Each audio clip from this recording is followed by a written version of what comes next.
कटहरी पर अब शुरू हो गया असली खेल। योगी के इस खेल से हिल गया पूरा का पूरा सिस्टम। जमीनी पड़ताल के लिए योगी ने उतार दिए बड़े बड़े मंत्री। अखिलेश और शिवपाल के छूट गए पसीने। देखिए योगी से इस भयंकर दांव से कैसे पलट गया पूरा सिस्टम।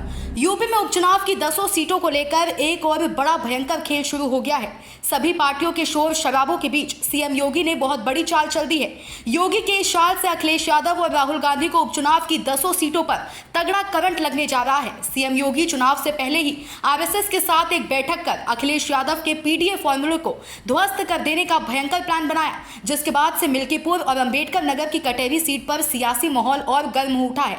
दरअसल उपचुनाव को लेकर सियासी माहौल इसलिए ज्यादा गर्म हो उठा क्योंकि सीएम योगी ने 2 सीटों पर जीत होने की जिम्मेदारी खुद उठाई है, जबकि अयोध्या की मिल्कीपुर और अंबेडकर नगर की कटहरी सीट पहले से ही सपा के कब्जे में रही। अब ऐसे में सपा के इन किलों को भेदना सीएम योगी के लिए बड़ा चुनौतीपूर्ण माना जा रहा है। सीएम योगी का मास्टर स्ट्रोक, पूरी विधानसभा में उतार दिए बड़े बड़े मंत्री। अखिलेश यादव पर आ गई बड़ी भयंकर आफत। अंबेडकर नगर की कटहरी विधानसभा सीट को लेकर भाजपा जमीनी स्तर पर रणनीति बनानी शुरू कर दी है। कटहरी जिताने का जिम्मा लेने के बाद सीएम योगी ने अपने मंत्रियों को इस सीट पर उतार दिया। जल शक्ति मंत्री स्वतंत्र देव सिंह, मत्स्य मंत्री संजय निषाद, आयुष मंत्री दयाशंकर मिश्र दयालु सीएम योगी के आदेश के बाद कटहरी की नब्ज टटोलने में जुट गए। सीएम योगी ने इन तीनों मंत्रियों को एक खास रणनीति के तहत उतारा है।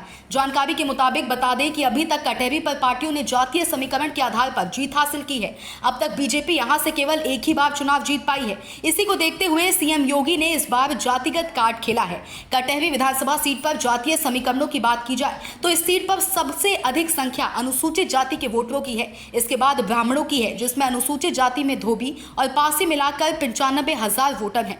ब्राह्मण के 50,000, कुर्मी के 45,000 और निषाद के 30,000 हैं। ऐसे में माना जा रहा है कि सीएम योगी ने स्वतंत्र देव, संजय निषाद और दयाशंकर मिश्र को उतारकर सीधा 1,25,000 वोटों को अपनी तरफ लाने के लिए एक बड़ी चाल चली है। तो वहीं सपा मुखिया अखिलेश यादव ने अपने चाचा शिवपाल सिंह यादव को इस सीट से प्रभारी बनाया है। कटहरी विधानसभा सीट सपा का मजबूत किला मानी जाती है। इससे पहले भी सपा नेता लालजी वर्मा यहां विधायक थे, लेकिन लोकसभा का चुनाव जीतने के बाद उन्होंने अपना इस्तीफा दे दिया। लालजी वर्मा के सांसद चुन लिए जाने के चलते कटहरी विधानसभा सीट खाली है। इस पर अब उपचुनाव होने हैं, जिसको लेकर बीजेपी और सपा तैयारी में लगी है। कटहरी सीट से लालजी वर्मा विधायक थे। हालिया लोकसभा चुनाव में लालजी वर्मा सांसद बन गए। ऐसे में लालजी वर्मा की जगह पर उनकी बेटी छाया वर्मा की मजबूत दावेदारी है। हालांकि सपा की ओर से प्रत्याशी के नाम का आधिकारिक ऐलान तो नहीं किया गया है, लेकिन कहा जा रहा है कि अखिलेश यादव छाया वर्मा के नाम पर सहमत हैं।